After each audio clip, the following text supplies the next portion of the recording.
آپ کا ذریعہ معاش کیا ہے؟ میرا ذریعہ معاش میں فارمنگ کرتا ہوں. فارمنگ کرتے ہیں جی میں فارمنگ کرتا ہوں اور آج سے نہیں بہت پرانا کرتا ہوں. اور کون سی فارمنگ کرتے ہیں؟ Life style. اور کس جگہ پہ ہے یہ؟ لاہور میں. لاہور میں ہی کرتے ہیں. اچھا وسیع. اور گاؤں میں بھی دیکھیں ہم پیچھے سے ذمہ دار آتے ہیں. مولوی اتنی تگڑی بات نہیں کر سکتا, وہ گھر سے کھاتا پیتا تھا. علامہ خادم حسین رضوی جس کو کہتے ہیں جی, وہ اس ٹائم بھی میرے خیال سے 12-13 مربوں کا مالک ہے زری زمین کے. تو یہ نہیں ہے کہ بات کچھ نہیں, سب کچھ ہے الحمدللہ.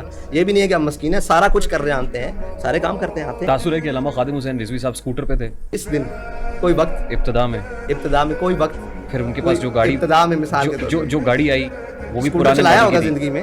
گاڑی بھی ان کے پاس تھی, پرانے اچھی ماڈل. گاڑیاں تھی. نہیں جس دور کا ماڈل تھا ان کے پاس, جب سے آئی فون آ رہے تھے, جس دور میں آئی فون لوگوں کے پاس نہیں ہوتا تھا اس دور میں بھی ان کے پاس نیا آئی فون تھا. نیا جب وہ دنیا سے گئے ہیں تو لیٹسٹ ماڈل ہی تھا. یہ تو باتیں ہیں کرنے والی, وہ نہایت نفیس آدمی. یہ تو لوگوں نے کہا نا کہ جناب نہیں تھا, فقیر منش ہونا اپنی بات ہے, لیکن یہ نہیں کہ دنیا دار کوئی آ کر یہ کہے کہ جناب اس کو پتہ نہیں ہے, یہ غلط بات.